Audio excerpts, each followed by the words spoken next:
at Buffalo Wild Wings. At Dort Financial Credit Union, we believe in fulfilling our members' dreams and care deeply about supporting our community.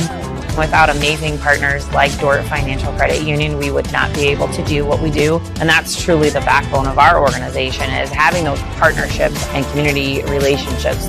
From supporting community events to our employee volunteers, we are passionate about giving back to organizations that are important to you and helping make our community a great place to live, work, and play. What makes Standard Financial unique is that we're a family-run financial advisory firm. Our clients enjoy working with us because we're a family. We understand family and relationships.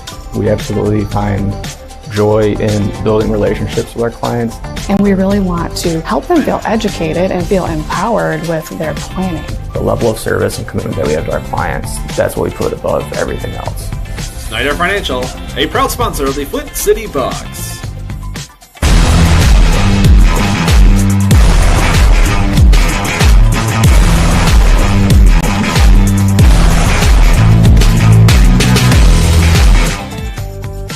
Don't just burn calories, torch those little suckers. Base Camp Fitness Troy, opening up this March, will help you get maximum results in half the time.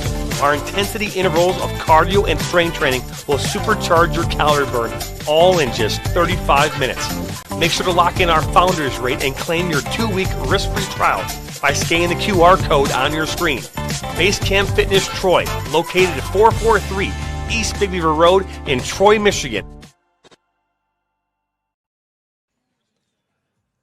Hello, everybody, and welcome here into United Wholesale Mortgage Field here in Auburn Hills, Pontiac, Michigan, for tonight's MPSL League Cup Final live here on the Michigan Soccer Network. We are field side here tonight because there is no press box, but we do what we can, right? Right there, Dan.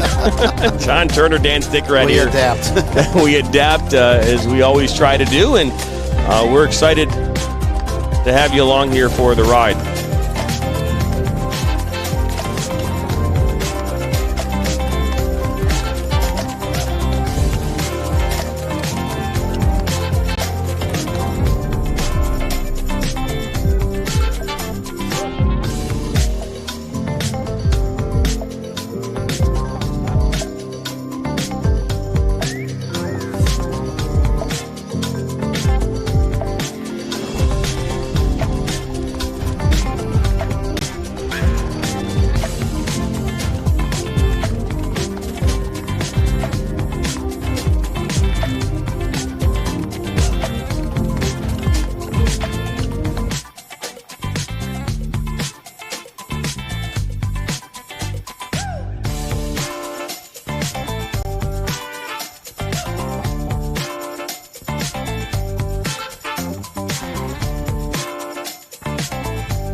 We are just waiting here for the start of this match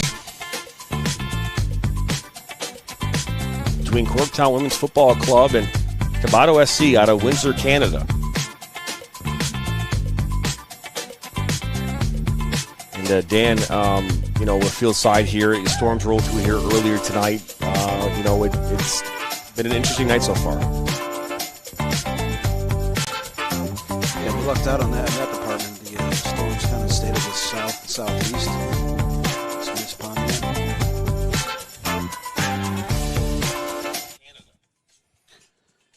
COBOTO came over from Windsor, Canada, but they only have 11 girls suited up today. It'll be a lonely bench.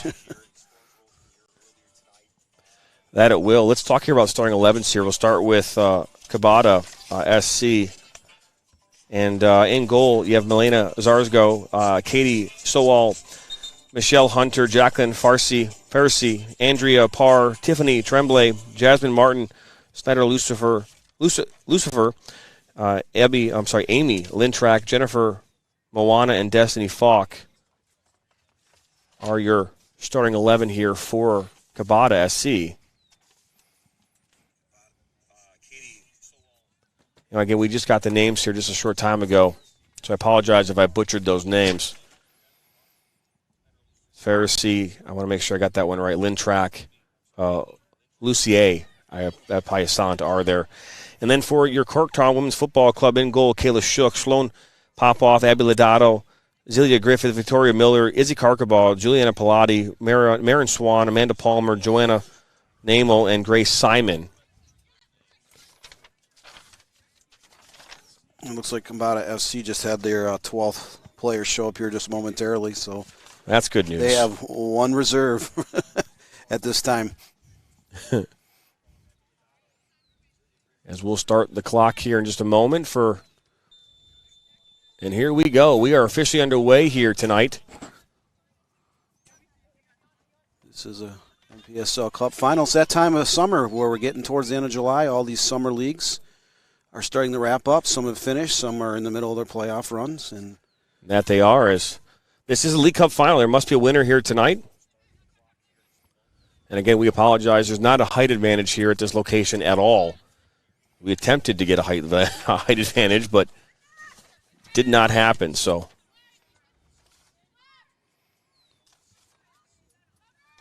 it's amazing to think that a lot of these players will be heading off to their colleges here in a couple weeks. Training camp will start. Boys high school soccer will start in about 2 weeks here in Michigan. A lot of the club teams for the youth level, girls academy, they'll all start practicing in late August. So, hey Sam, let's adjust the lighting on that, the filter on that. It's too dark. This ball played here to this near side and out of touch. Tonight going right to left on your screen, COBOTO SC in the yellow and blue kits, very much like Madonna's colors from Madonna University out of Livonia. And then in the all-black kits going left to right is Corktown Women's Football Club, the inaugural winners of the Super League this past summer.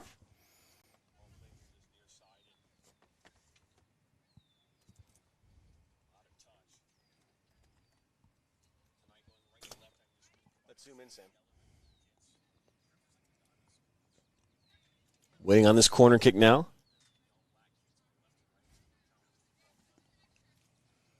First corner of the match coming up here for COBOTO. This one put right in the mix. Shook goes past her, and it's headed away. Shook just mistimed that one, misjudged that one. It's one back by COBOTO, and good move. Oh, that's a shot far post, and that one, early goal, 1-0. First shot attempt of the match. First shot on frame. We have our first goal. And that was number 29. We did not have her in the starting 11. I don't have a 29 jersey number on our roster. So she picked up a steal and tucked one in the right post with her left footer about 25 yards out. Just 3 minutes into the match. And that goal coming in the 3rd minute. Now here comes Corktown, and opportunity. She's taken down. No, says the referee.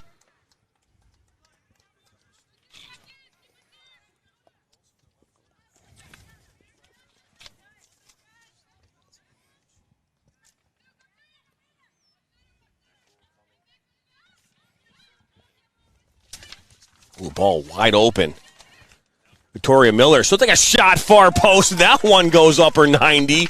It's 1-1. So this might be a shootout tonight here, Dan. Less than 5 minutes. Both teams had a shot on frame, and we're at a 1-1 tie. That goal coming here in the 4th minute. Just like that, 1-1.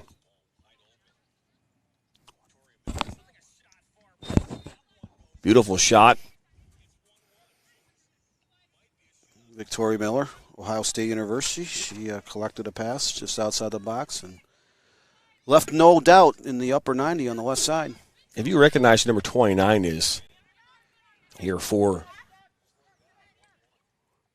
COBOTO SC, we'd appreciate it. We don't have that number on our roster. We also didn't tell the ladies on the field tonight to not knock the ball into our tent. So it's good battle on his near side. That's Namel, and she'll find Popoff. This ball will be knocked out. A play here. You are watching the MPSL League Cup Final here live on the Michigan Soccer Network. John Turner, Dan Stickrat, Sam Fisher on camera, Brianna on switch, and on audio as well. We're getting her ready for the national finals of the UPSL. Yeah, less than 2 weeks. We'll be making the trek out to McMahon, Northern Virginia. That's right, Leesburg, Virginia. We haven't announced it officially yet, but it is coming soon.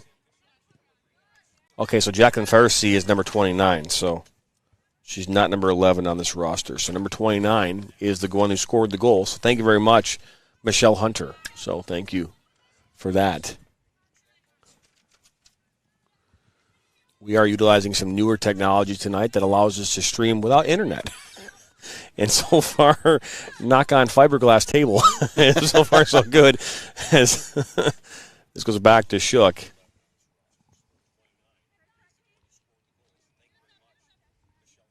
Shook, a standout goalkeeper of Kiwanis College. Spent her club days with the Michigan Rush and high school at North Farmington High School. That's right. Head coach of the the Corktown WFC is Aaron Roy, assisted by Jeff Shook, Mike Sheehy, and Olivia Parra. And COBOTO SC is coached by Steven Rogniski. Rogo Ziskny. Wow, it's say that 5 times. Rogo Zinski. There you go. Rogo Zinski. I got it right the 5th time. So we will be having another camera here soon. As soon as our camera operator number 2 arrives, we'll have a different look for you.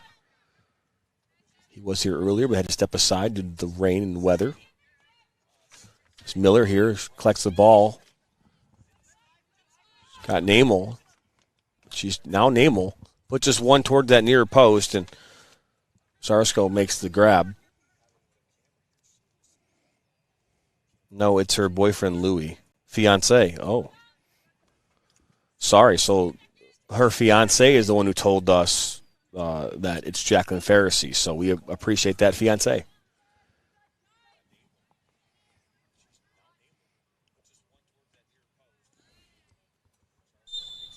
Flag will go up for offsides. That was Sloan Popoff making that run up that far side.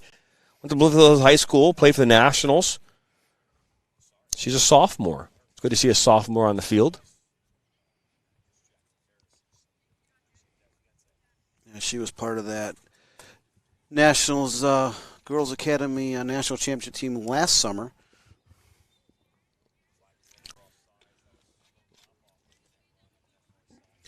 As Michigan-based teams continue to excel at the national level. A lot of teams over the last 30-plus years that have won national championships out of the state of Michigan. So Lodato fighting hard there between 2 defenders. Then coming away with that was Jennifer Moana. No relation to the movie Moana. Actually, I don't know, because we just got her name for the first time, but it's... And we apologize for the late notice on this stream. I think I posted a link right around 3 o'clock this afternoon. Reason for that is we were in East Lansing for 4 games on Saturday. Only ended up doing 2 1/4 due to some technical difficulties with our laptop and the heat.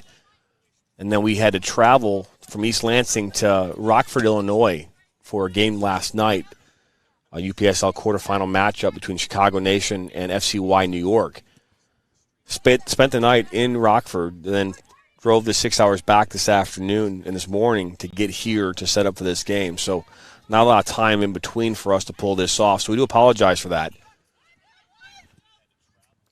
Pharisee played that one up, and that was headed back by back line there of CORKTOWN. But yeah, just a lot, really busy. And then our week got a lot busier. This game was not, I wasn't even notified about this game until Saturday afternoon is when we were notified of the game.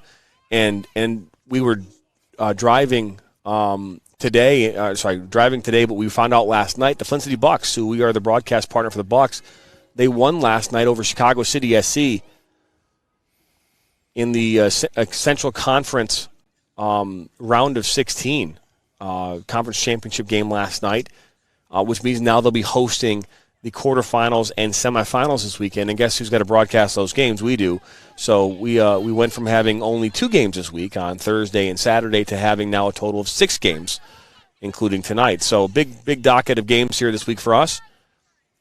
Doubleheader on Friday between 4 teams coming in, all across USL League 2.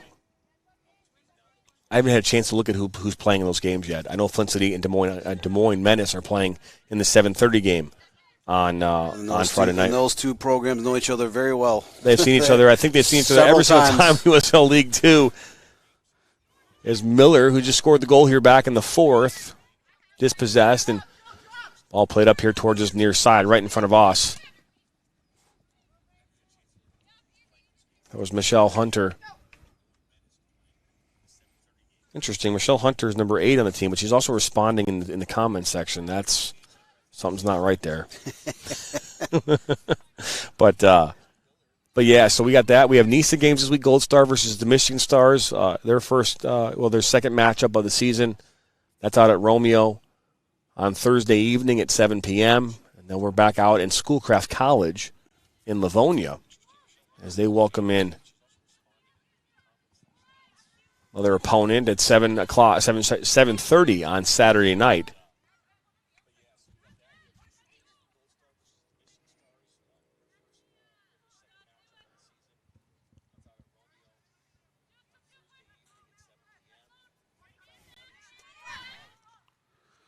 Ball maybe switch to this near side. It will be. That's Namel. That's Miller. She'll cut inside of the 18. Down to the end line, puts us across, and that's still inside the box, and that's cleared away. Not out of danger quite yet. They might have actually hit off a Namel, and it did.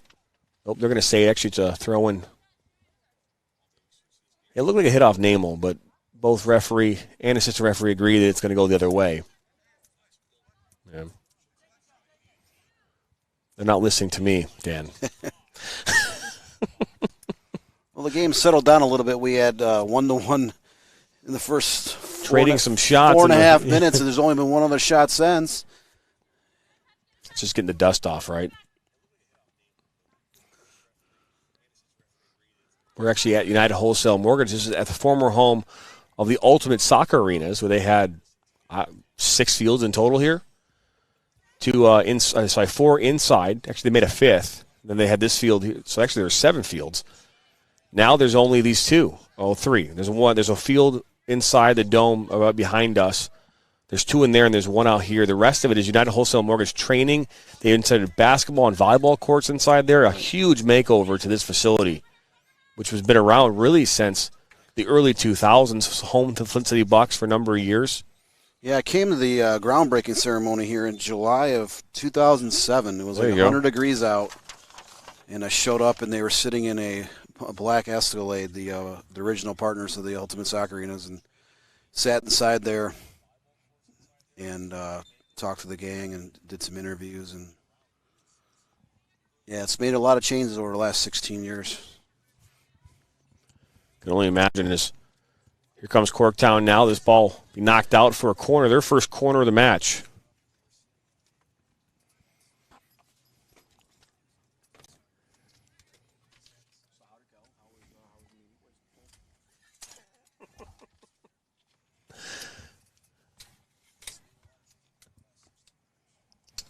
So a corner kick coming up here on that far side. Taken by Abby Lodato. Lodato, Detroit Mercy. Blazer College from Royal Oak FC. 68 goals and 34 assists in her high school career at Clawson High School. This ball comes in, not a bad ball. Drops down, that's a shot that's deflected.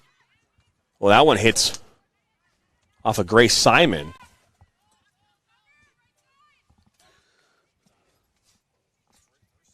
Griffith will now throw this in on that far side.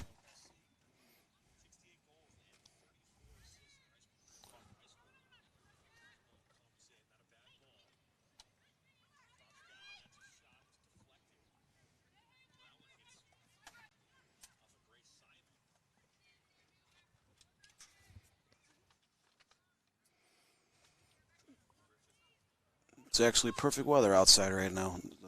Dan, it's just like you don't say to a police officer it's going to be a quiet night. You don't say those things on a broadcast. I don't know what's going on right now with everybody saying, "Oh, it's not going to do." Just we're going to just not say anything. Just like broadcasters don't talk about no hitters. Exactly. You just keep it chill. We're in a tent with thousands of dollars of technology that will not be protected by just the amount of rain or wind that could come through here. Oh, with pure Michigan, you never know. This ball goes back to Shook.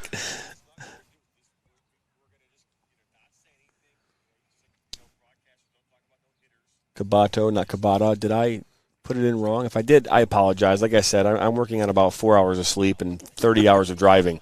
So, it's definitely possible I said it wrong. But COBOTO, not COBOTO. COBOTO, so COBOTO SC. So I apologize for saying that wrong. If you are just tuning in here for the first time, we're in the 16th minute, 1-1, a goal in the 3rd minute from Jacqueline Pharisee.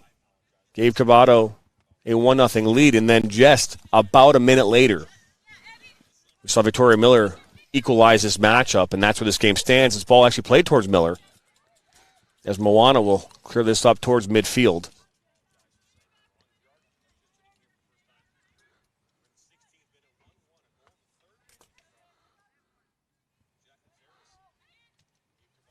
Well, the ball is popping on top of the 18. Hey, Sam, the filter again. It's getting darker again.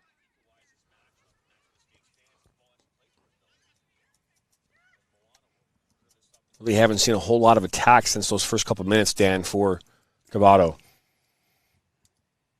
Yeah, that was their only shot off the steal. She tucked it into the right corner. They have not been able to generate much since then. Corktown has had the better of the play here in the first 15 minutes of the contest. We are utilizing a new camera here. It's only the 3rd game with our new camera we purchased, which is fantastic. It really ups the quality of our broadcast. Not that we didn't have good cameras before, but this camera is a more professional camcorder. We do have camera envy because Ryan, who's our other camera operator who's setting up right now, he has a much larger camera than we do. His camera could eat our camera. But it's the same kind of camera, which is fantastic. So we are moving onward and upward here at the Michigan Soccer Network.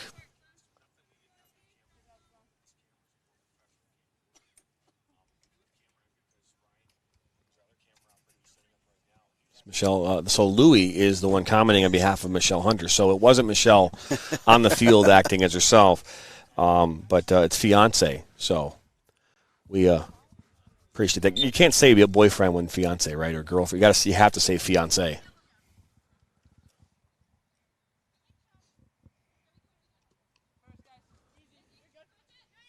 That was Karkabah now name. Well, that one's cleared away by Hunter, the fiance to Louie.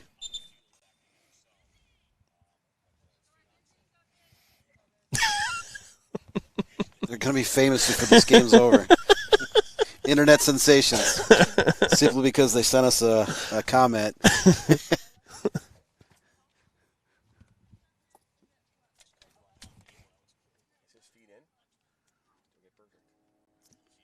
Sam, stay wide. He's now zoom.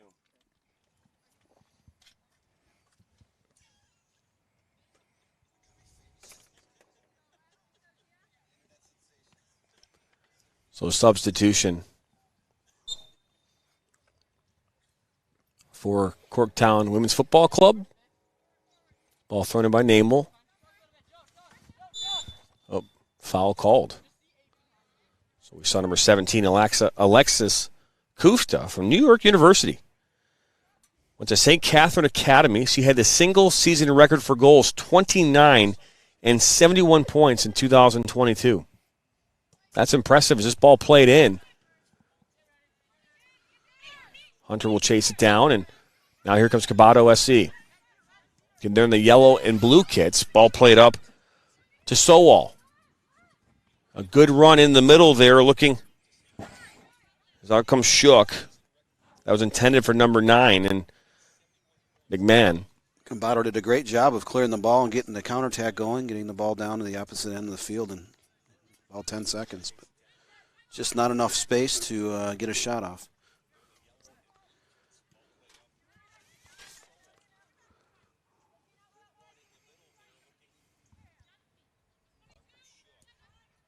So just 20 minutes into this one so far. 45-minute halves. There must be a winner tonight. If this game is tied at the end of 90, we will go into golden goal extra time and then into a penalty shootout if necessary. So as a fan of soccer, I would very much love to see a penalty shootout. But based on my weekend and the traveling that I did and tired I am right now, I would like this to end in regular time. So and the fact that you have multiple games to broadcast here the next week and a half. I know. It's good work. As now here comes Martin and dispossessed.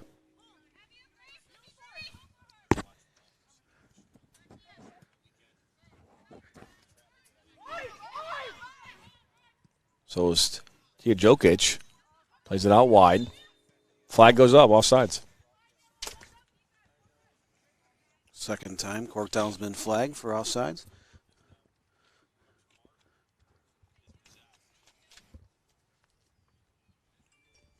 About 22 minutes in, not a lot of chances. We do have a 1-1 to score here. Both goals scored in the first 4 minutes.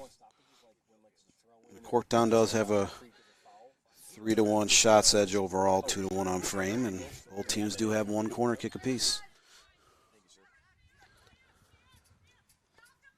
It was Miller, scored that goal back in the 4th. Kufta, down by the end line. Back to Namel. Oh, the flag goes up, and Kufta was off.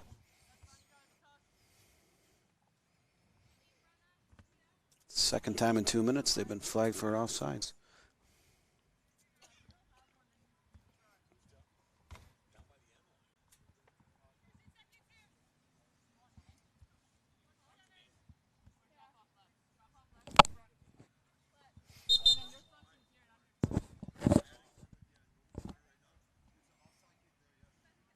Offside kick. What's going on? Water break? You say water break? Water break. Okay. Water break happening here tonight. It's a little cooler right now. Not as much humidity as I thought it was going to be, but water break it is. We don't get one of those. Nope. We just keep talking right through the whole thing. I was talking about a few minutes ago in the broadcast that after those storms did come through, the temperature just dropped quite a bit, and the humidity kind of went away. That it did. It's but it does feel nice now. The rest of the week is looking pretty terrible for heat. Pretty hot, yeah. Yeah, hot so and humid. we've already talked with Flynn about putting some air conditioners into the press box for us this week because it's going to be 96 degrees on Friday, and in that press box it will be not 96. It'll be more like 130. So you go in there on a cool day and you still can't breathe in that press box. I can't imagine what's going to be like at 96 plus humidity. It is entirely true. So, it's the first time stopping by, hit that subscribe button. We appreciate the subscribe. We are continually growing and expanding into new areas of soccer here in Michigan. We have a major announcement coming up here later here in August. August 1st, we'll talk about some things that we're doing with our parent company and Premier Media Group and our expansion maybe into some other things. So we'll talk about that coming up here in August. And I want you to start thinking, if you're a fan of the game, start thinking about like other states, like maybe the Illinois Soccer Network or maybe the Minnesota Soccer Network, maybe, the Ohio Soccer Network. Maybe those things coming to you here in the very near future. So, last night we had a chance to call a quarterfinal matchup. Dan, UPSL quarterfinals, Chicago Nation, FCY New York. Chicago Nation's been to that quarterfinal handful of times here the last number of years. They lost to Detroit United in the round of 16 last year in the fall. And then they won last night 1-0 over FCY New York. And they're the odds-on favorite to win the national finals here in Leesburg, Virginia at Segra Field here in a couple weeks. And just a great environment last night. We saw the smoke come out. We saw a good crowd, loud crowd, really supportive of their hometown. Just a really, really fun and exciting environment to be a part of. I had a chance to call that game. Broadcast that for the UPSL last night. What's even more impressive is that the crowds are starting to grow at some of these events, and even if not on a Friday or Saturday, on a Sunday, Wednesday, whatever the day of the week, fans are still coming out. That they are. Is some substitutions now coming in here for CORKTOWN. They have a lot of them. I think they've got 30 players over there. Canada came with COBOTO came with 12. And they all kind of rolled in towards the end, right? They didn't roll in right away. And part of that is obviously, you're talking about driving across the border. I can only imagine what that's like at this time. I have not been across the border into Canada since pre-COVID. So I've seen the backups on the bridge in the last couple of years. It's just ball. And they're building that Gordie Howe Bridge over there. I've been working on that for a few years now. They're working on every road here in Michigan right now. So another offsides against CORKTOWN.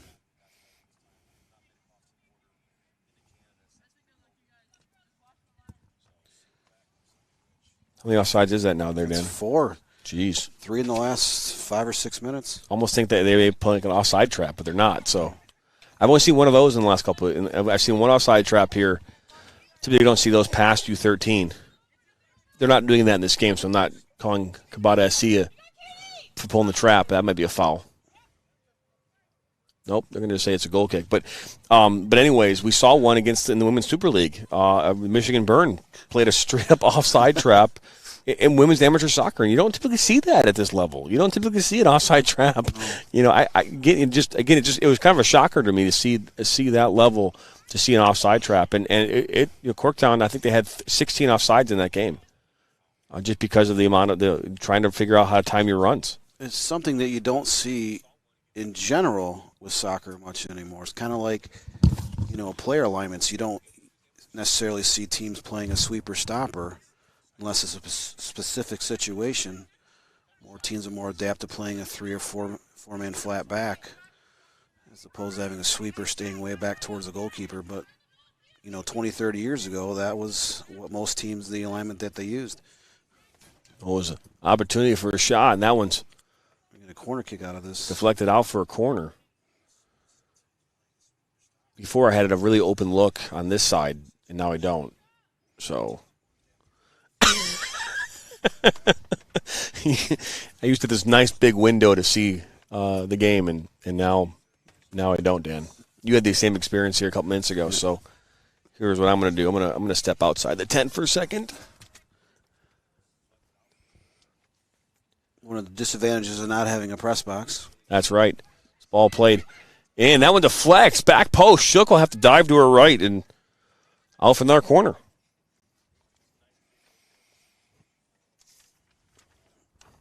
Should be COBOTO's third corner kick of the evening. Will, no ball people here tonight.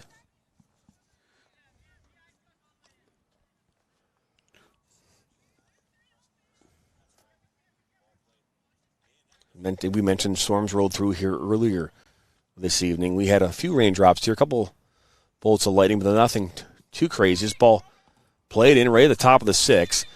Goes to the top of the 18. Referee calls a foul.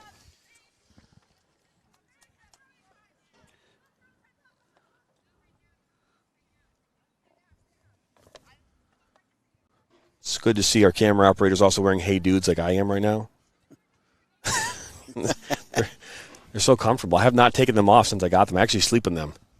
That's how comfortable they are. Slowly becoming part of your DNA there, Jonathan. They are. Highly recommend Hey Dudes. Good brand of slipper or shoe, whatever you want to call it. I mean, it's in between a flip-flop and a loafer. It's probably the best way to explain it. Moana looks towards Lucier. I feel out of place. I have my good old-fashioned running shoes on. Your Skechers? Yes, Skechers. Yes, sir.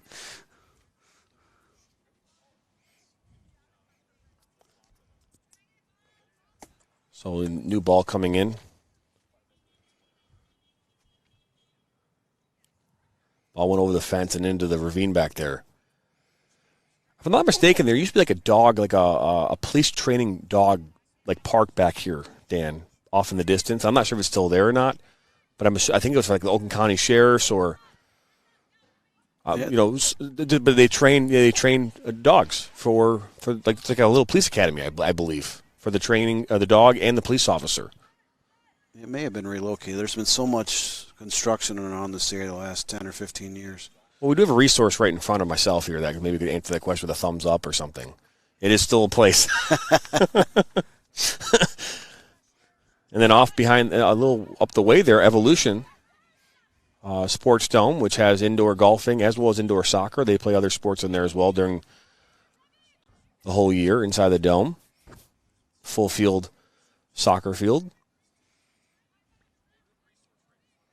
Number of teams play games there. This ball switched here this near side. 31st minute. We're still at a 1-1 tie here. That was Kufta who made that play now. Again, both goals coming in the first 4 minutes. And both teams scored on their first shot attempt of the evening.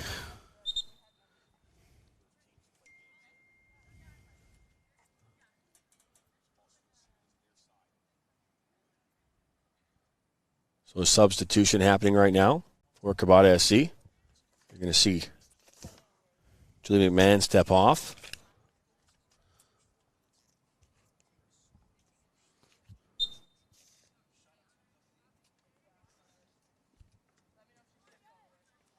Number 19 step on. It's Tremblay. Tremblay, right midfielder from Northern Michigan. COBOTO, just one sub on the evening. Why CORKTOWN FC does have 11 reserves dressed for tonight's contest. You say 11? Yeah, there are 11 girls on the bench right now, so they can make wholesale changes if they needed to. It's just not fair.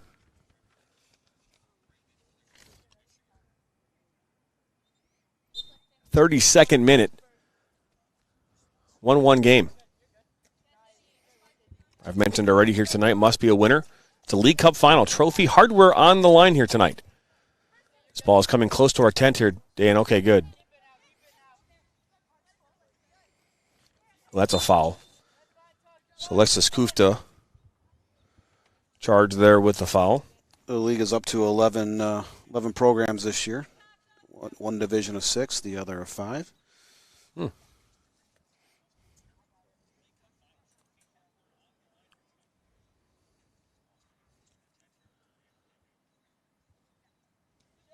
Played to Moana. It's Destiny Falk. Midfielder from Windsor. Played that ball to Moana. And now one back by CORKTOWN. That was Gott, and that one goes all the way back to Zarsgo. Game really lost a lot of its kind of muster there, Dan. I mean, we saw a couple minutes there. I even said it when the goal went in, like, we're going to be in for a night tonight, a shootout.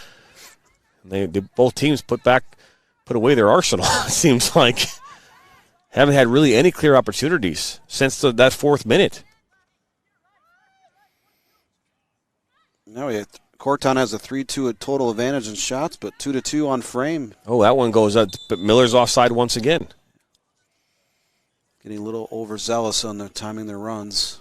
5th offsides against CORKTOWN, but we were talking about early goals. It reminds me of the Michigan boys high school final last November, Division II. Richland Gold Lake scored 2 minutes in, ended up winning 1-0. Yeah, it was it. When it went in, it was a nice goal, and you thought maybe, hey, there was going to be a bunch of goals scored, and then it didn't. I don't know why you're bringing these things into the conversation, Dan. You keep doing that.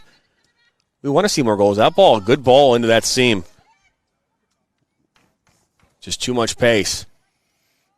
That was just one of those strange instances where Richland Gold Lake just kind of peppered the net, but could only convert one time in the first 2 minutes. So, Dan, by the way, I'm on the side because where we're set up right now, our table. I'm on CORKTOWN's fan side. You are on the COBOTO SC's fan side. So you have to, be on their side as far as this game. I've got to be on this side over here, just so you know.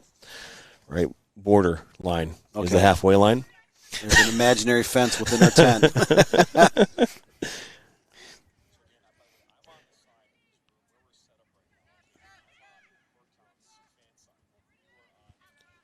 So if you want a storyline, Andrea Parr just returned from a 2-week Euro trip where she got engaged.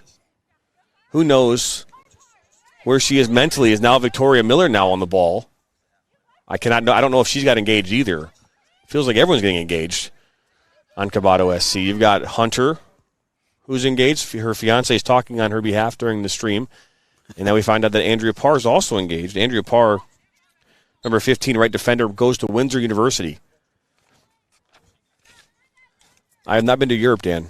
Have you? No, I have not. That is on my bucket list. I'd love to go to Europe and catch some soccer matches, maybe in Spain, Germany, Great Britain, somewhere. Yeah, me as well. I because of the times and how things have been across and overseas, you kind of maybe a little hesitant to make the trek, and obviously with COVID, you really couldn't. But it's my understanding that like right now, like passports are like on a 6-month or 9-month delay. So even if you wanted to go overseas, you didn't have your passport up to date, you wouldn't be able to go. Yeah, my passport actually is expiring this year. Well, get it renewed, man. Get it in now. We get closer here to the halftime. At the half, we will step aside for commercial breaks and come back. But 1-1 is your score. You're watching the MPSL Women's League Cup final here live on the Michigan Soccer Network. Only on YouTube tonight. Just into the 37th minute. We're still at a 1-1 tie.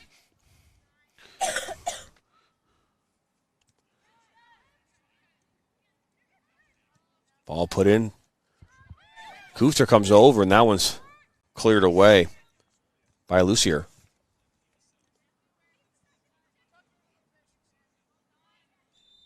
And now the whistle blown, a foul coming up.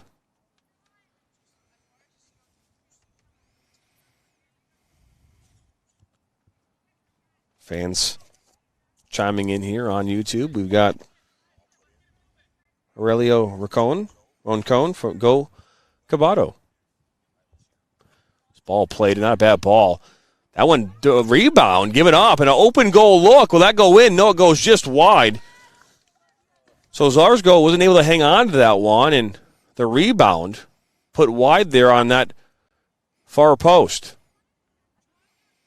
Great effort to kind of collect a loose ball on the left side, just not enough to put it on frame.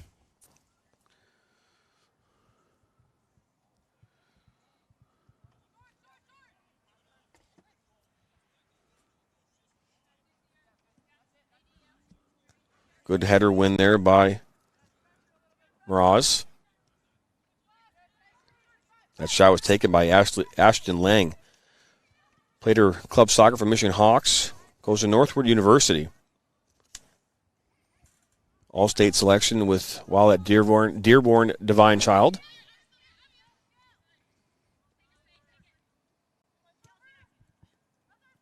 Over the top looking for Miller. That Moana almost made a meal of that one.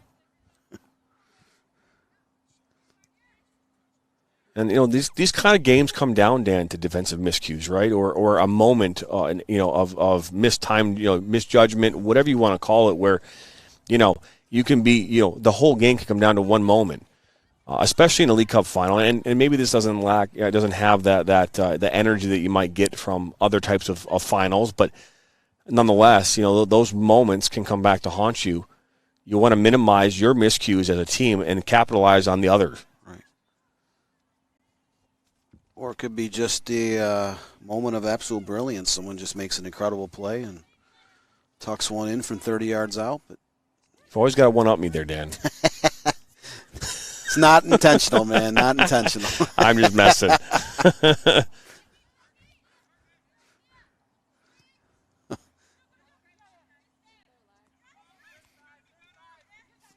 Well, COBOTO's first goal in the third minute was off a...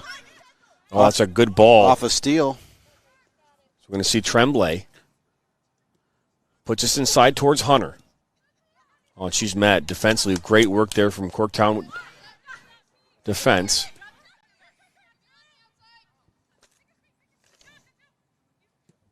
That was Jokic and defended well there in that play from Hunter. Just the third shot attempt in the evening for COBOTO.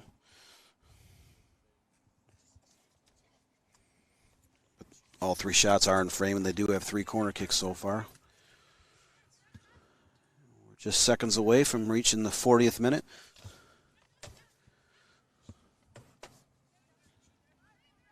You mean the 41st?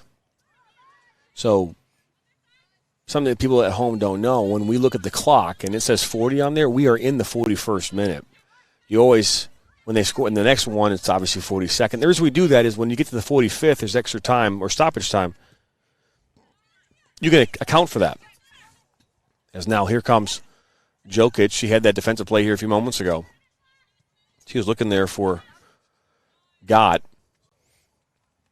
Now Miller pulls it back.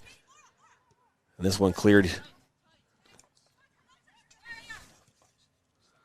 towards Tremblay.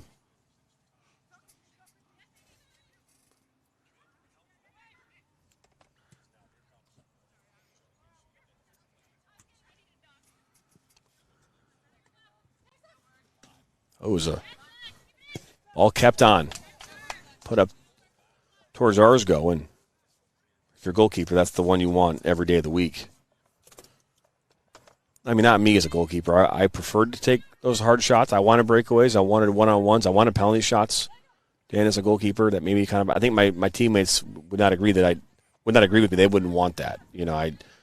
But I did. That's my job was to save shots. My job was to get there and make a save, and I couldn't do that unless they were coming at me. So the games where I was playing against a team that we knew were maybe better than us, maybe technically or talent or talent-wise, I wouldn't love those games. Is now Miller.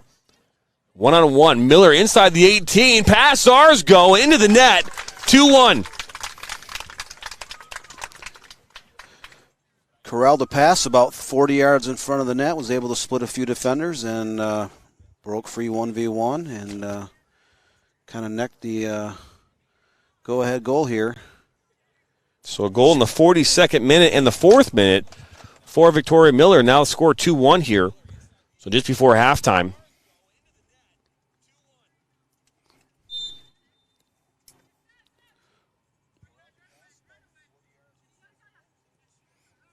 The lighting here is just terrible.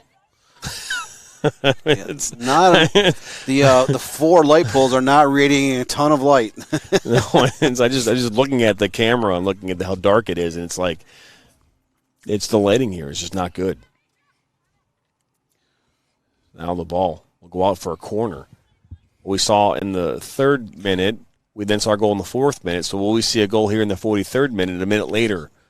After that 42nd minute goal from Victoria Miller. Could be seeing a pattern. So Karen Zarsgo, as she's chimed in here on YouTube, is saying that another COBOTO storyline, the keeper, youngest player on the field. This ball played in.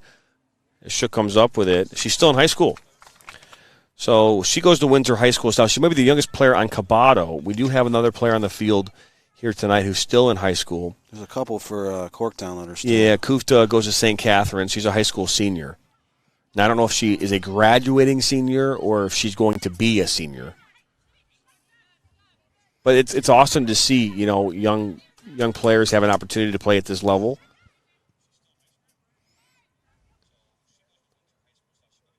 We saw it time and time again during USLW. We saw players who play at the high school level. We saw a number of players who are going to be incoming freshmen at college playing.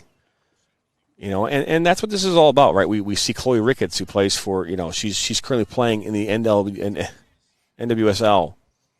And, she's 15 years old. Now she's no longer the youngest player playing. This is amazing how far the sport has come, where you have kids that are that good before they even reach college that they can suit up for a professional side. No question is. And the Michigan Jaguars pro team won a national championship yesterday. A couple high school age players on that roster as well. It's really important to make sure, and this is not to you, because everybody's calling them their pro. Michigan Jaguars plays in the UWS, United Women's Soccer. That is a women's amateur league, very much like the league we're watching here on the field tonight.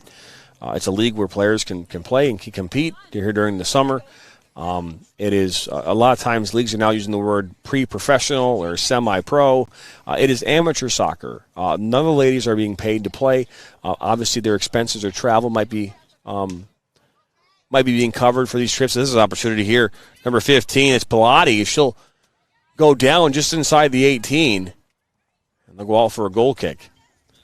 But it's really important to say the differences there, because these players who are playing in college, if we use the word pro, that could come back and hurt them, because they're not allowed to be considered pros. They would lose their eligibility, which is weird, because now they can make money off their name, likeness, and image. So it's extremely weird how now you can still do that with the NILs and everything. But these players are in fact professional, not professional, they're amateurs. So important to say that we're going to see 2 minutes of stoppage time here, I assume, just for that the water break, hydration break here earlier.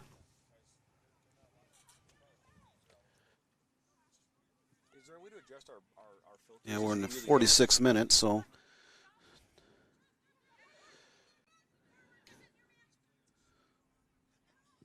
we had the quick water break and just a timeout for the three goals.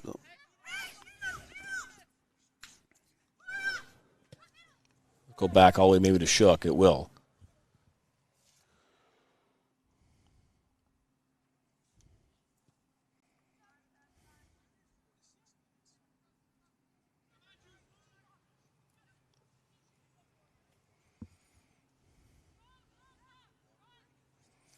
'47th minute, CORKTOWN FC has a 2-1 advantage. The referee is starting to look at his watch, so we're getting down to the waning moments here of the first half. 2-1 score here. 3 goals here in this first half. Talk about that here before the halftime break. Starting to think I should bring my sweater. It's definitely cooled off quite a bit. Probably 20 degrees this afternoon. The way we like it, I'm glad with an 8 o'clock start is that'll be halftime. Yep.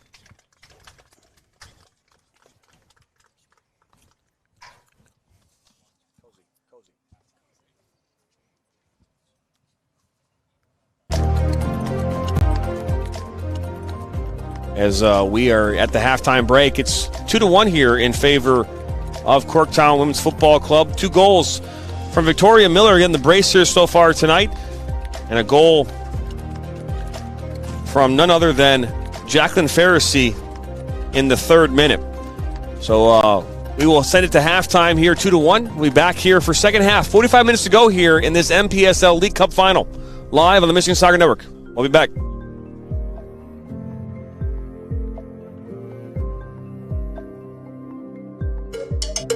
There's good. Then there's sticky, sweet, spicy, double your napkins, don't even share with your own best friend. General So Good. Introducing General Soul Sauce for a limited time at Buffalo Wild Wings. At Dort Financial Credit Union, we believe in fulfilling our members' dreams and care deeply about supporting our community. Without amazing partners like Dort Financial Credit Union, we would not be able to do what we do. And that's truly the backbone of our organization, is having those partnerships and community relationships. From supporting community events to our employee volunteers, we are passionate about giving back to organizations that are important to you and helping make our community a great place to live, work, and play. What makes Snyder Financial unique is that we're a family-run financial advisory firm. Our clients enjoy working with us because we're a family. We understand family and relationships. We absolutely find joy in building relationships with our clients. And we really want to help them feel educated and feel empowered with their planning. The level of service and commitment that we have to our clients, that's what we put above everything else. Snyder Financial, a proud sponsor of the Flint City Bucks.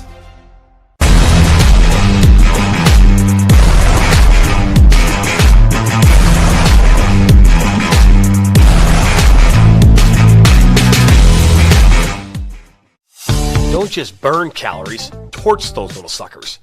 Base Camp Fitness Troy, opening up this March, will help you get maximum results in half the time. Our intensity intervals of cardio and strength training will supercharge your calorie burn, all in just 35 minutes. Make sure to lock in our founders rate and claim your 2-week risk-free trial by scanning the QR code on your screen.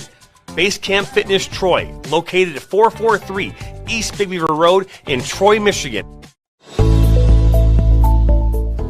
Granite City Food and Brewery has 2 Michigan locations in Troy and Northville. Serves made-from-scratch food, brews in-house beer, and even has brunch every Sunday from 9 a.m. to 2 p.m.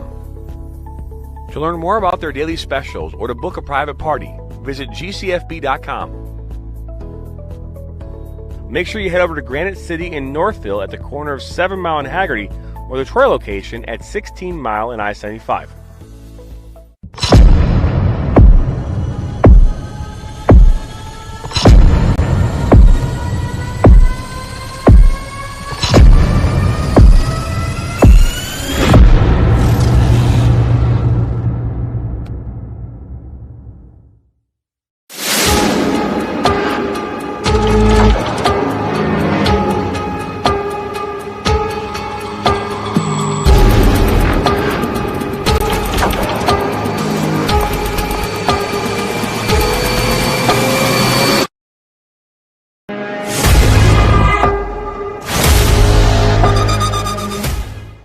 Now Worrell has a good cutback from him. He'll fire one, and that's going to go in!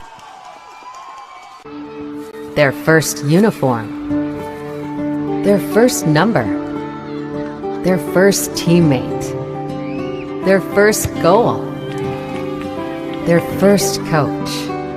We take great care in making sure their first isn't their last. We're so much more than a soccer class. Come play with us today at kickstarttoddlersoccer.com. I work in nursing home, I work in the restaurant, and I own my own food truck. And I bank with Huntington. I used to always look at that sign, come on, own your own home. So one day I just said, okay, I'm gonna go talk to the banker. And he didn't tell me, no, it's not possible. He told me anything was possible. And that made me feel good. Hi, I'm Veronica, and this is my banker, Roger. He's awesome. He's a good guy. Beat Up Sweet Chili Lime Sauce has 3 perfect ingredients. Sweet, chili, lime. People keep telling us sweet isn't an ingredient. How these wings get sweet then? Introduce a new Sweet Chili Lime for a limited time at Buffalo Wild Wings. I'm a husband. I'm a father. I'm a sister. I'm a son. I'm a brother. I'm a daughter. I'm a sister. I'm a referee. I'm a referee. I am a referee. I'm a referee.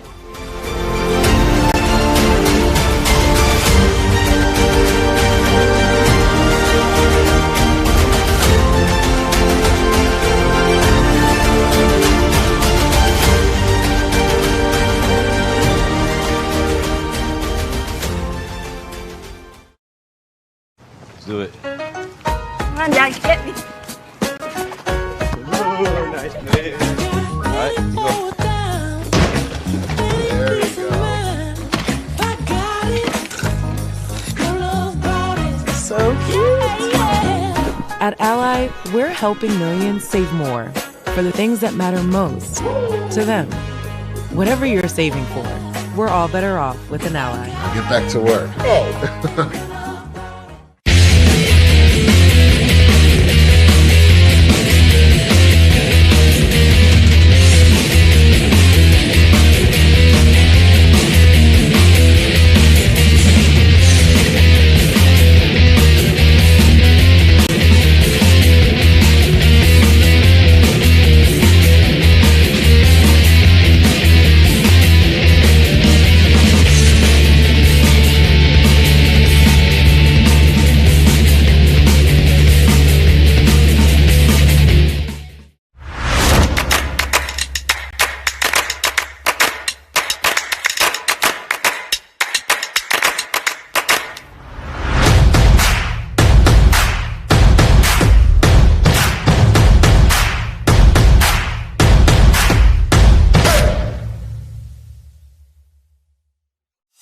Don't just burn calories, torch those little suckers. Base Camp Fitness Troy, opening up this March, will help you get maximum results in half the time. Our intensity intervals of cardio and strength training will supercharge your calorie burn, all in just 35 minutes. Make sure to lock in our founders rate and claim your 2-week risk-free trial by scanning the QR code on your screen. Base Camp Fitness Troy, located at 443 East Big Beaver Road in Troy, Michigan.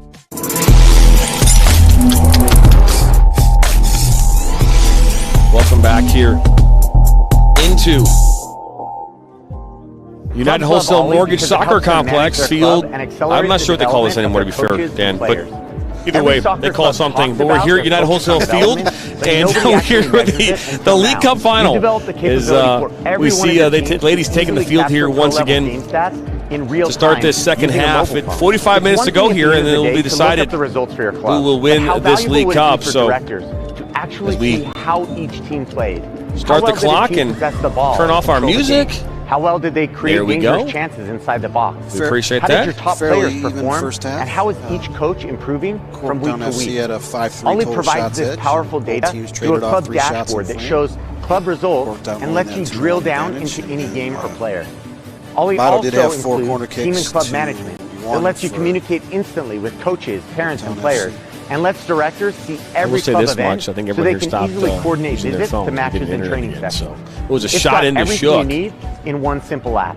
Reach out to us to get your club started today. Couple goals in the first couple minutes and then nothing for 38. Every small business has expenses as it grows. Whether you're a farmer, a wedding planner, or anything in between. Do appreciate you stopping by here tonight. You're watching with a suite of business the MPSL League Cup final, Women's League Cup final here on the Michigan Soccer Network. First time stopping by, hit that subscribe button, like us, share us with your friends and your family.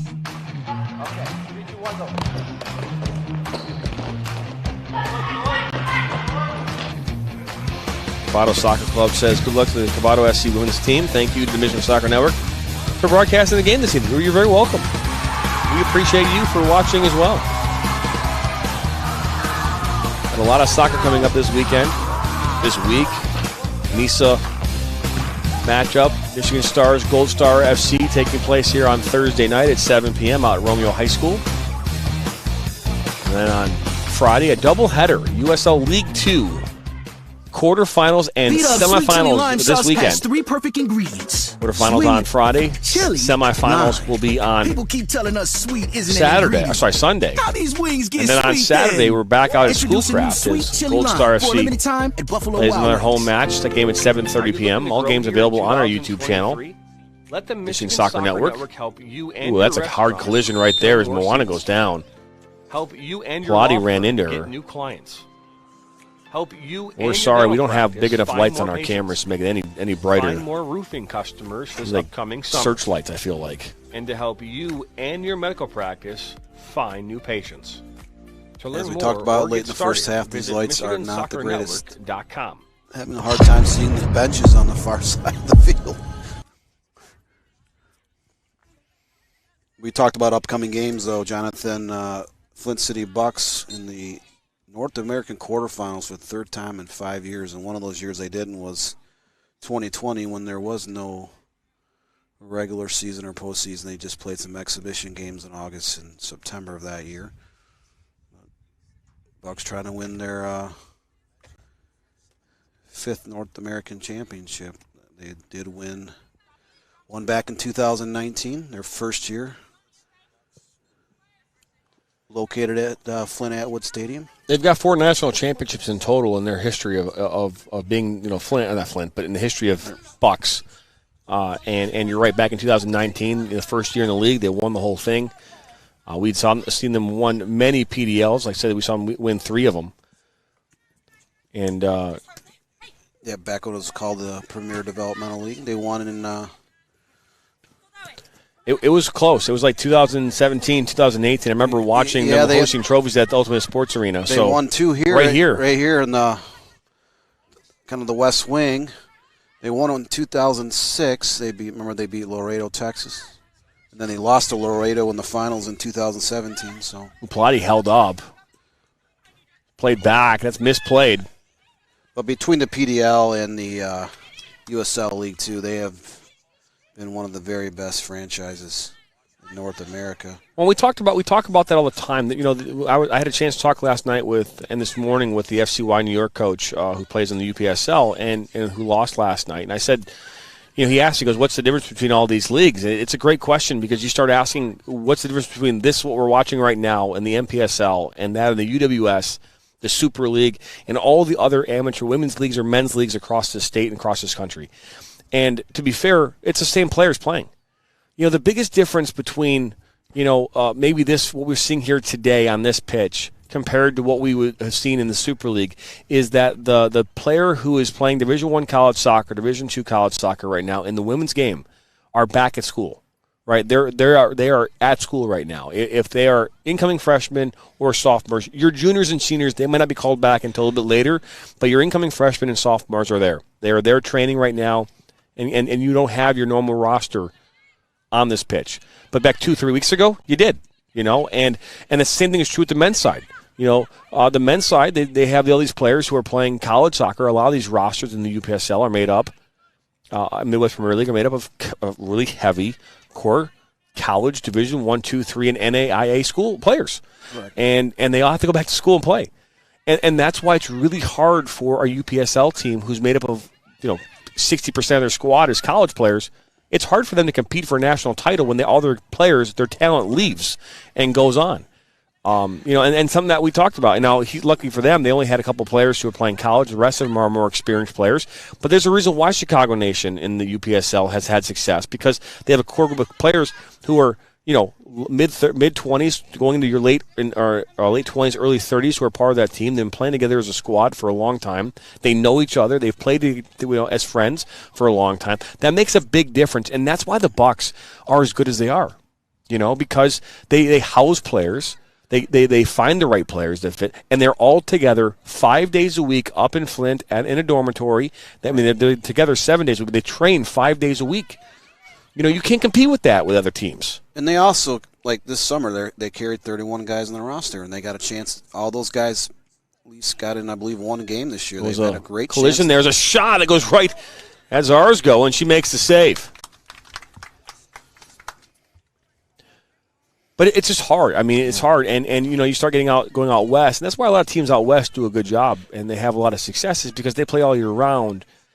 And they don't have to. Those leagues, there's not a lot of travel in those leagues. There's a ton of teams within a small area, so you're only having to travel 10 minutes to a game, probably. Very similar to that of the EPL over in England, right? Where in Europe, you've got teams that are 10 miles apart from each other that have huge fan bases that hate each other. And that's a huge difference maker too. Is location, There's geography. So many colleges out in like California. Where these teams, these players they're not just playing for these summer teams. They're playing for a college within 20, 30 miles of where they're at in the summer. So as soon as they're done with these summer teams, they can run over and start training with their collegiate sides. Well, we're talking about this because we're watching an amateur women's soccer game right now, and MPSL, Michigan Premier Soccer League. This is really up until a couple of years ago, this was the only option you had if you were a college athlete playing during the summer. You didn't have a UPSL. You didn't have, the UWS or Midwest Premier League. You didn't have all of these leagues, and they've spurned up. They've been created. The UPSL is the largest amateur men's league in the country, over 400 teams nationwide. It's amazing how much it's grown. USL League 2, I think, consists of over 100 teams as well. It's 122 teams in that league. It's doubled in like the last 5 years. People are finding that there's so many players playing college and high-level club that they just gives them a chance to play, mid-May to so when someone through July. But when someone asks me what's the difference between this, and UWS, there's nothing. They're the same players. Matter of fact, the same players on this field tonight in CORKTOWN played in the UWS last year in league in the first division and in the second division. Same players, same team, basically. Now there's some changes here and there, but basically the same team, and they've won it. They won a ton of games last year. They've been very successful at this level. They won their Super League this year, a very solid team.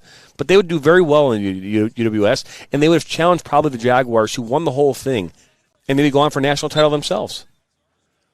So you go into the Midwest Premier League. What's the difference between Inter Detroit and Livonia City, who play in the Midwest Premier League, and Cedars FC, who plays in the UPSL? There's nothing. They're the same level of player playing just in a different league.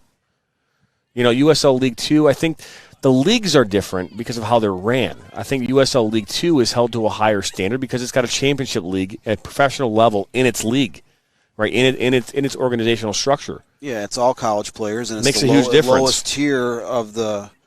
It is structured feed up to the MLS. Yes, and they're having a conversation about promotion and relegation at the USL League, the overall level, because you could then see a USL League 2. You win your division, you can be promoted into one, and that's a real option possibly. Now they're having that conversation at the USL level. That'd be a game changer, because now a team that is semi-professional or amateur becomes professional, just like that. I think it'd be struggling for a lot of teams, because I think that when it comes to these levels and these teams and these organizations, capital or lack of it is a hindrance in growth. Being able to get, sponsors and be able to get, players to all the resources that they need in order to be competitive, it's very hard. The FCY New York paid $10,000 this weekend to go to Chicago to lose a game. It's a lot of money to lose. So, well, I digress. As now here comes CORKTOWN, and ball put out wide. I apologize. They're wearing black uniforms, and it's getting really dark out here. I think this is one of the darkest games I've ever seen in my entire life, to be honest with you. For someone who started playing youth soccer in the late 1970s, I've been around we might need to tell or two, but I'm having a hard time reading these jersey numbers that are 50 yards away. We might need to tell parents to bring their cars up along the sideline and fire them up, put some headlights. I have some lights, but just not, none that would be that strong. I was just thinking about this. It's already 9:30. We were talking about getting dinner after this. I'm not sure we'd be open. On a Monday night, you're going to be hard-pressed to find something. Yeah, Coney Island maybe open 24 hours. Go get some Coney fries. Some chili cheese fries, maybe a honey. If you're watching us and you're in Canada, Coney dogs. You're in Windsor. Coney dogs are our thing here in Michigan. Chili cheese fries, a honey from National Coney Island. Today is Detroit's birthday. They're 322 years old, right? That's right. Today, happy birthday, Detroit. 322 years old. Happy birthday to the D, huh? That's right. 322 years old.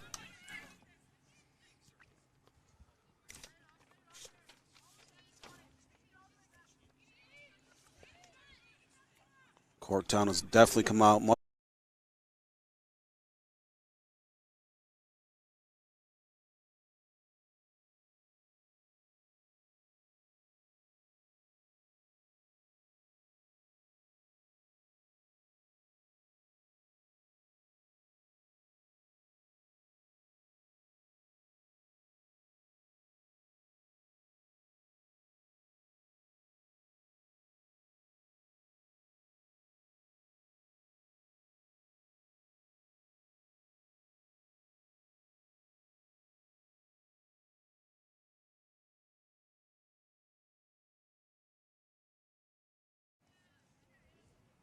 Sorry about that. The stream went down there for a second, but we're back up.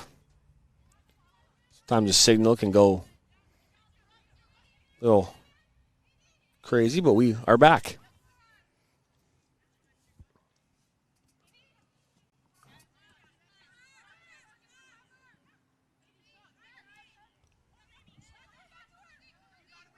You're just joining us here, 2-1. All 3 goals coming in the first half. 2 in the first 5 minutes of the game.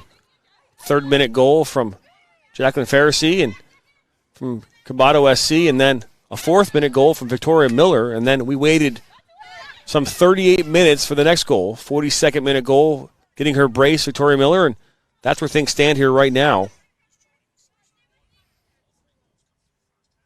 John Turner, Dan Stickrat here on the call tonight. So we're preparing for our national final calls here in just a week and a half. Dan and I, along with Brianna and Ryan Gagnon, will drive 9 hours to Leesburg, Virginia. Here on August the 3rd, making our way to Segra Field, where the UPSL National Finals will be taking place. Semifinals on Friday at 5:30 and 8 Eastern Time from Segra Field. And then the finals, the consolation game at noon on Sunday. We will have a 4 p.m. kickoff for the national championship. Dan and I will be on the call. I'll be play-by-play. Dan, our color analyst. Between now and then, he's going to have to get a personality.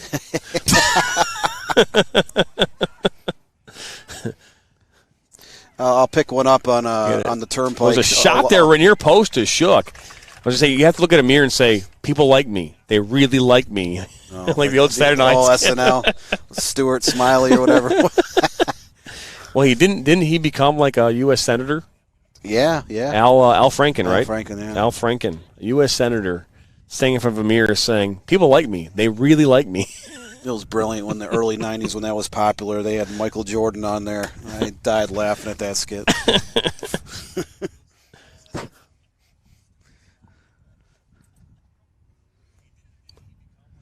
So we'll put the ball back in play here. Shook will punt this up as we are getting closer. 25 minutes left in this game. A really quiet second half so far. Both sides. We've seen a little more aggressive attack here from CORKTOWN, WFC, but this was an overall flat game. You know, it's not playing like a cup final, Dan, and not that means a whole lot, but yeah, I think a couple games like that where we didn't feel that way. The first half kind of lacked intensity a little bit. And there's not been a lot of chances in this game. I mean, CORKTOWN holds a 8-5 total shots edge and 6-5 on frame. I mean, not a ton of chances.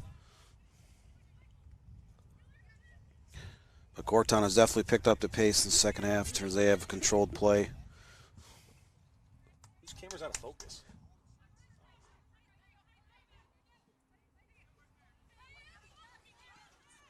Oh, opportunity here now. There's Lodato. Cuts it back. Right foot. Another shot. That one goes right through the legs. I believe Azar's go. 3-1.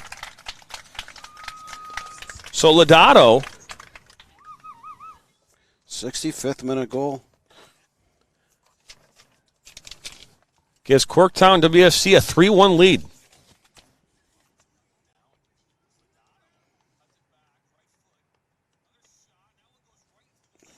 Just their 7th shot on frame, able to tuck 3 in the back of the net.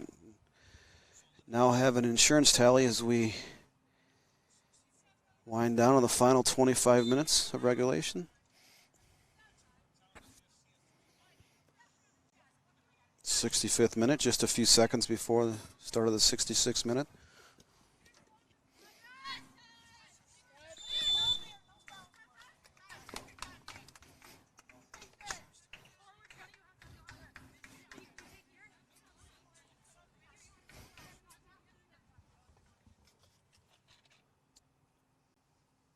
Great effort on that third goal by Abby Lodato. Taking the pass here on the left side, cutting back through, beating trio defenders and uncorking a shot from about 25 yards out.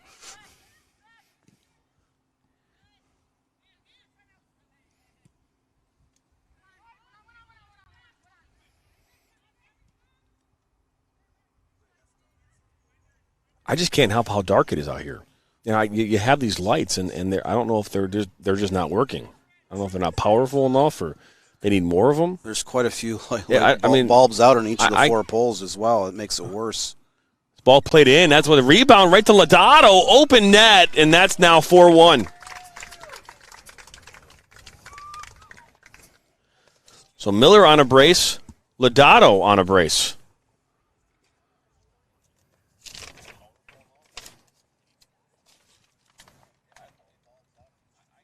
That goal coming in the 68th.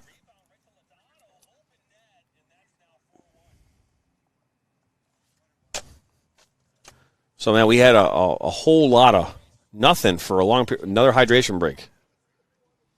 This is I'm a little taken back by this. I understand the idea that you have to have one when it's 88 degrees outside and there's 100% humidity, but it's not 88 anymore. It's like it's dropped down to the it's low like 67. It's like low 60s out. And I'm not saying you shouldn't have one. Believe me, I'm a firm believer in hydration breaks when it's steaming and you can literally see those, what are those things called when in the desert, and you can see palm trees and those little, you see these images in your brain that aren't real. What are those called?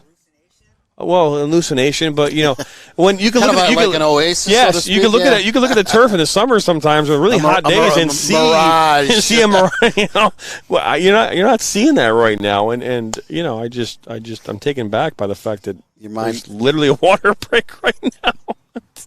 I'm sorry. I mean, on that fourth goal, I honestly couldn't even read the jersey number of the player who shot the ball until you mentioned it. It's dark. It is dark. They only have only 4 light poles, and each of the 4 light poles is missing, a handful of lights. Obviously, from our standpoint, if we were up in a press box and looking down, I think the lighting would be better for us. True. The fact that we are, field level, we're not. Our cameras are, 5.5 feet off the ground. Doesn't really help, and that does. It does. It hurts. The broadcast. You want to obviously be at a higher level, at least 20 to 30 feet off the ground with your cameras, and that doesn't always happen. So we make do with what we can. The thing that stinks for us is that we have to take a tent down and tables and chairs and all of our gear at the end of this. Sam's looking at me like, oh crap, we have to do all that. So, but we're back underway here after the water break. Now, that could be something we didn't talk about. There's only one sub on COBOTO SC, so there could be some gamesmanship in saying, hey, let's give us a breather. Sure. We don't have as many players as the 30 subs that CORKTOWN has. So if that was the case, we do apologize. But if it was weather-related, I think that it's a little it's not needed. Being that we've covered, excess of 1,000 games plus now, it seems like, and we've seen water breaks for a lot of other valid reasons. I'm sure the water breaks are technically due to sportsmanship. Gives them a chance to get a quick breather. Okay. We're going to go with Dan. Coming across the U.S.-Canada border, they will only be able to bring 12 players. One player showed up about 3 minutes before kickoff, so... Well, a good chunk of their entire team didn't show up until 10 minutes before kickoff, so we were looking at going, there's 8 players. So, ball played here to this near side.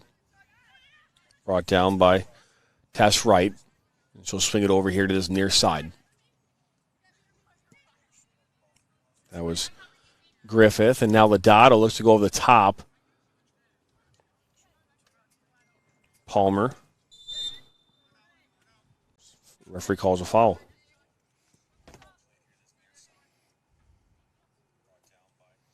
So the game's on Friday, a 3 p.m. game, a Western Conference final, Ventura County versus Ballard FC. And then the second game, Bucks versus Des Moines Menace. 2 winners will play for a national semifinal, 7 p.m. on Sunday.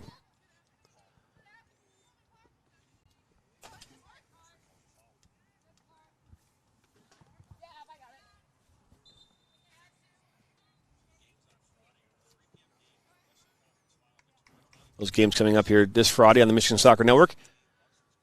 We'll have links and everything available here later this evening, early tomorrow morning, whenever I take a nap. Take a nap and then do this. 73 minutes in, we have a 4-1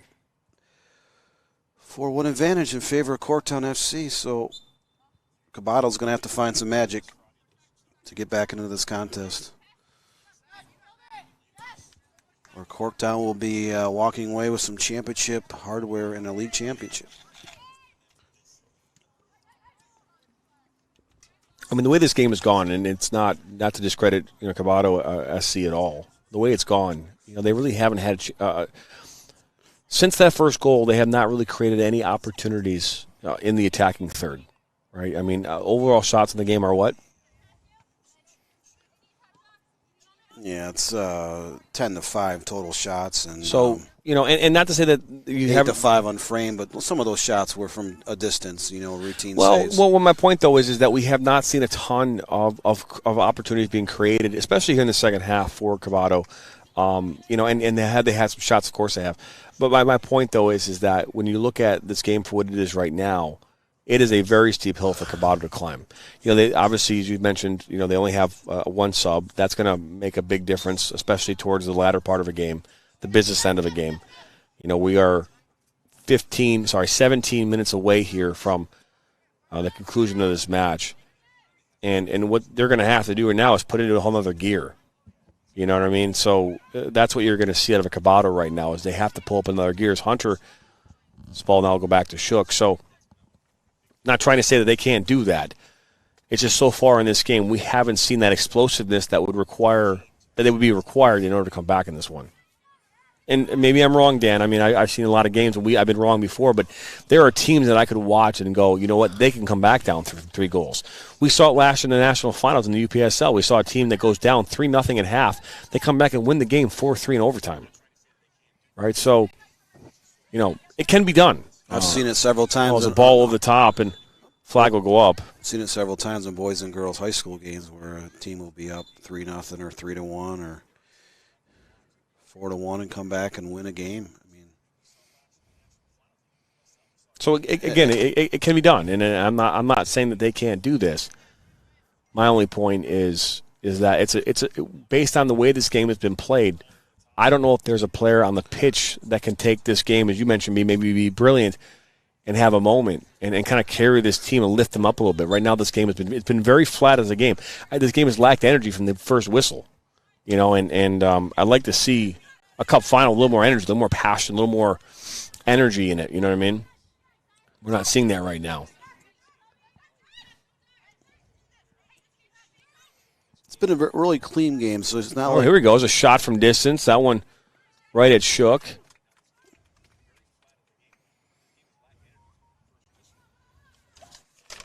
Shook now has 5 saves on the game. She conceded the early goal in the 3rd minute on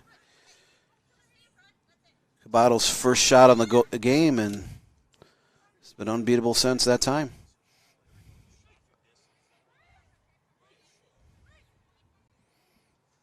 Well, and that shot was a well-placed shot, far post from Pharisee, and chased down, and maybe back to Zarsgo.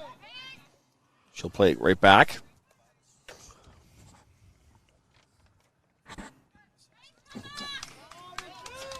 Out of touch.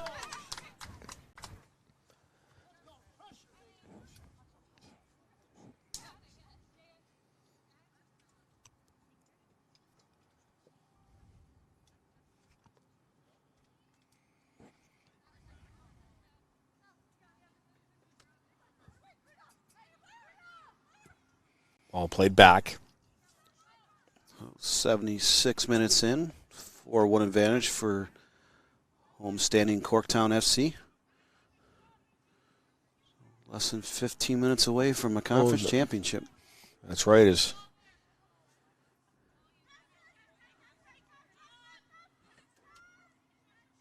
That's another shot. This one from right. She'll take a shot from distance, and that one finds the back of the net. She uncorked that from about 35 yards out. That's Tess Wright that scores that goal. Number 10.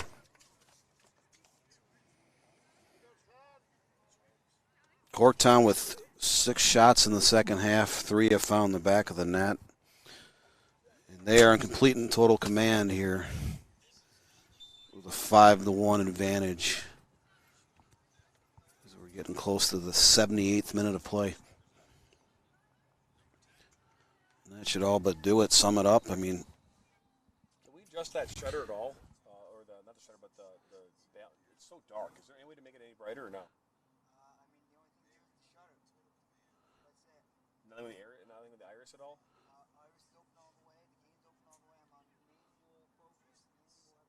Okay. Thank you, Fisher. Appreciate it.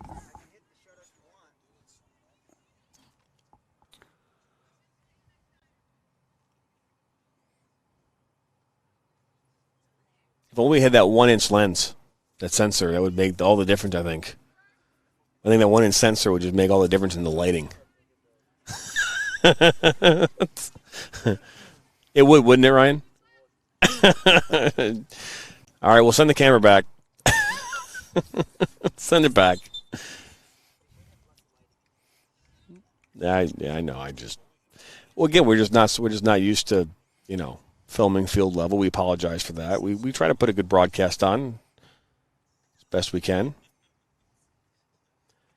We appreciate your watching wherever you are this evening. Whether you're here in Michigan, around the world, we've had viewers from everywhere, every part of the world, Israel and Turkey and Jamaica, Africa, Brazil, Iraq, Canada. So we appreciate you tuning in anyways. Right, we'll let this one go out. Broadcast a lot of these amateur high school, club games, college games, and oftentimes you get like grandparents who live in a different state who want to follow their grandkids along their soccer careers, and it's another way of doing so.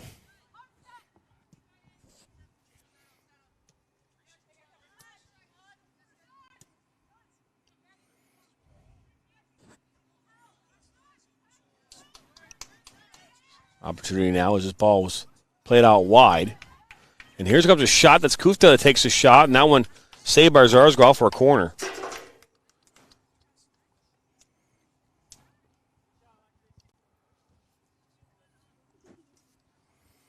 We get closer here. Now we're in the 80th minute. 80th minute, 5-1 advantage for CORKTOWN SC. So unless a miracle happens, we will not see any extra time in terms of overtime. Maybe a couple minutes of stoppage time at the end of this half, but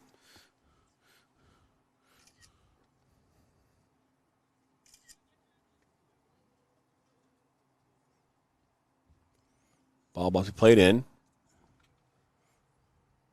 Maybe. Oh, okay, now I see it running. Okay. Lost in the dark there for a second. The ball kind of inside that box and then back off another corner.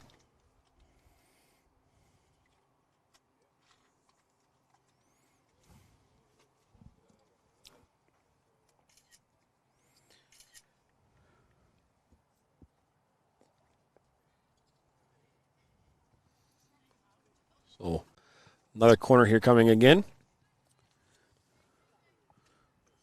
Ball played in, and that one's going to go right in the back of the net. I don't know if that actually hit off of God or not. It might have.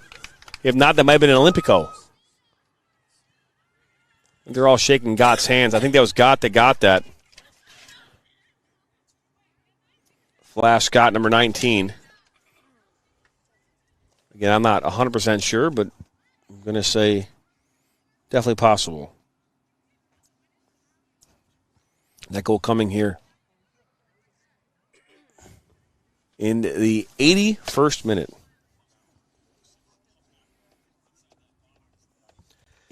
And talk about like a difference in the game. We talk about tale of two halves all the time, but more like a tale of the last 15 minutes. Right? Because these goals have all come in. You look at here, 65th, 68th, 77th, 81st. There was nothing before that, obviously, except the first three goals of this match. So the floodgates are definitely open over the last 17-plus minutes. Now, that could be because, obviously, a lack of depth at the bench, for COBOTO SC. You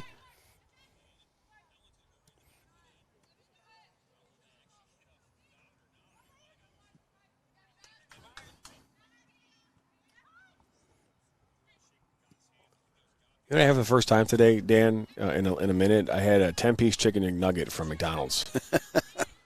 And with the original barbecue sauce. Don't make it sweet and sour because I like their sweet and sour, but their barbecue sauce is a home run.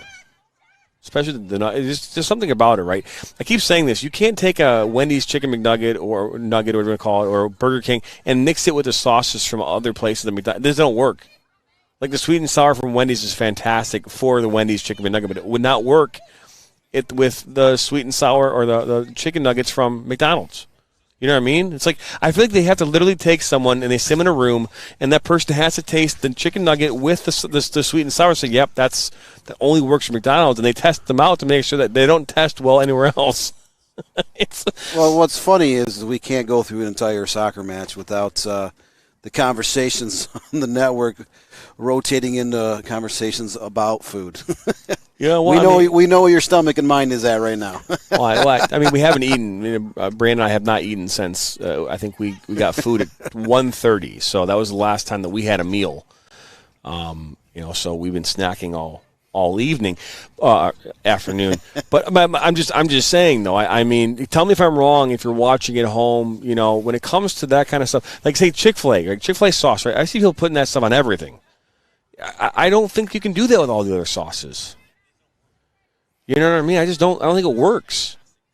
So I'm just putting it out there, tossing out this comment. I know all of you who are watching right now maybe are annoyed that we're not talking about soccer. But to be fair, this game has kind of turned in a whole different direction in the last 15 minutes. We're going to see Lang run up this near side. We're in the 74th minute. We're past the 74th. Is this? Or 84th minute, I'm sorry. Don't go backwards. Why are you going backwards? Is this one shot? That's a save by Zarsgo.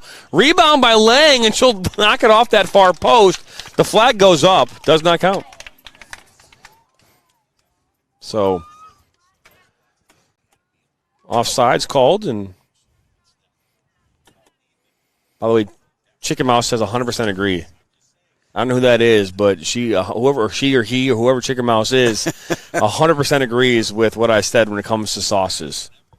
So I don't know. Personally, I've never been to Chick-fil-A. I'm that guy, I guess. See, if you were to say, hey, where's the best chicken sandwich? I think it's Popeyes. I think Popeyes, hands down, has the best chicken sandwich. I've had Popeyes a couple times in Detroit. And they just it's a bigger piece of chicken, and it's crispier. I think they do it better. And that's not to say the Chick-fil-A sandwich isn't good. I just prefer the Popeyes chicken sandwich more. I mean, I prefer chicken on a grill or in a crock pot, making some kind of a dish. But you don't like fried chicken? No. On a brioche bun with 2 pickles and special sauce? Kind of a plain guy. I'm not big with the sauces. I get my cheeseburger with just cheese. I'm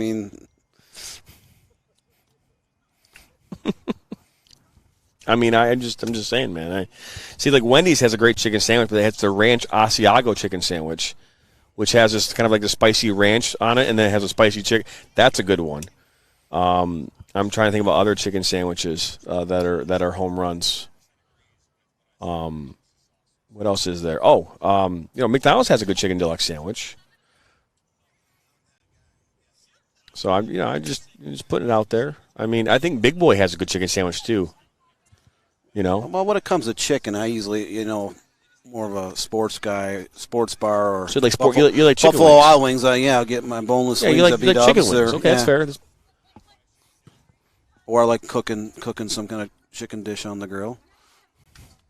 Yeah, I like my crock wings. pot or in a Pyrex dish in the oven. Just trying different things. There's this place by my house called Bugsy's that just has fantastic. They're small wings. They claim to be the best wings in North America. I think it's a stretch, but they are really good wings. I'm a drum guy. I like my drums. I'm not a big the legs. I'm not a big leg guy, and so whatever you call them, with their legs or thighs or whatever. But not a big fan of those. I like Buffalo Wild Wings. Granite City, by the way, has great wings. One of our sponsors. Our technical director and our 2 camera people keep smiling and nodding and whispering stuff to us about the various food dishes we have been discussing the last 10 minutes. Well, we had a chance to eat a couple places so we ate a place called Smoky Bones on Saturday night in Lansing. That was really good. Had a smoked turkey and jalapeno cheddar sausages. Now you're starting to make me hungry. And then last night I had a filet mignon with asparagus and mashed potatoes. We're getting close. We are almost to the 88th minute here. So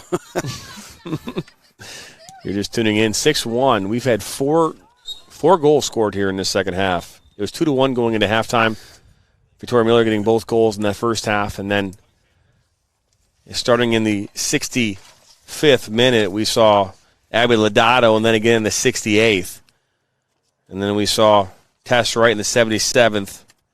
And then I believe it was Flash Gott in the 81st. And that's where the scoring stands. So we'll head back into our food conversation. But, yeah, good meals. So we didn't have a chance to get down to downtown Chicago where we could have maybe had some, maybe some Chicago-style pizza, or they call it lasagna. I call it, Chicago-style. I like Chicago-style pizza, Dan. I like that thick with all the toppings on the inside, and just, it's like you just know when you're eating it, you're literally clogging every artery and vein in your body. But it's so good. Well, there are some stellar restaurants in the city of Chicago.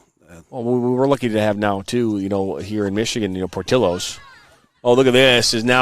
This is a one-on-one with Zarsgo. She clears it up towards midfield. Not out of the danger zone quite yet. Ball out to right. Pulls it back. Yeah, I mean, there's some great places in Chicago. I mean, here locally there used to be, what was it? What was the pizza place here that we had?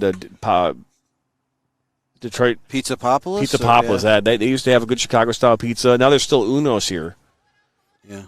There was a Pizzapopolis, one in Detroit, one over by Oakland Mall in Troy, which that one closed down just recently. Closed away a couple years ago. Yeah. Correct?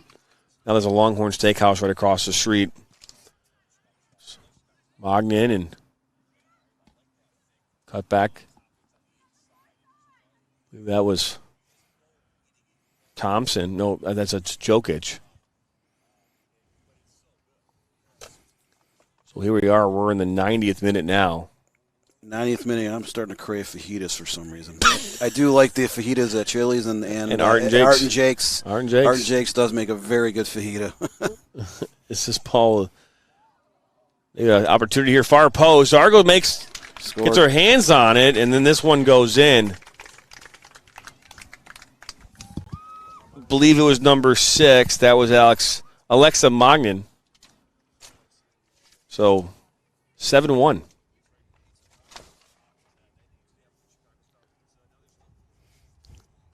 It's a 90th minute goal.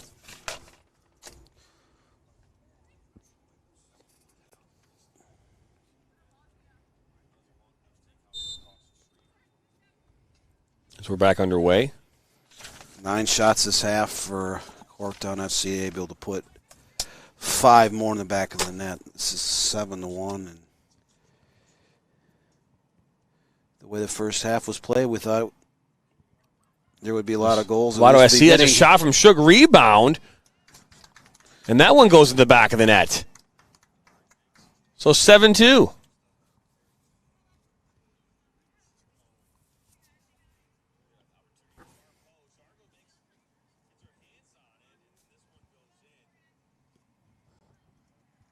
And just like that, 7-2.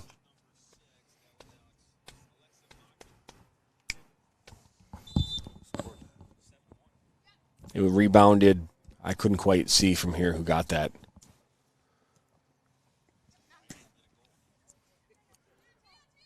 So we are officially here in stoppage time. I'll put 2 on there. They didn't inform us.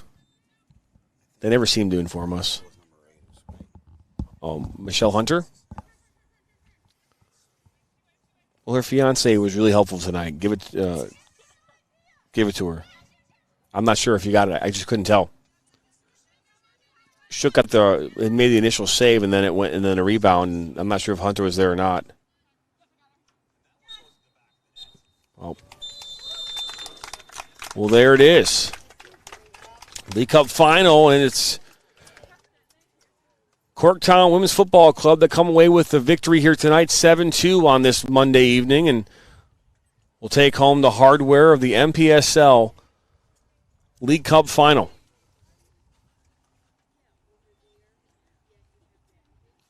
What are your final thoughts here, Dan? Well, it's strange because we started off with those 2 goals in the first 5 minutes, and then it settled down, and it was 2-1 at the half in favor of CORKTOWN FC.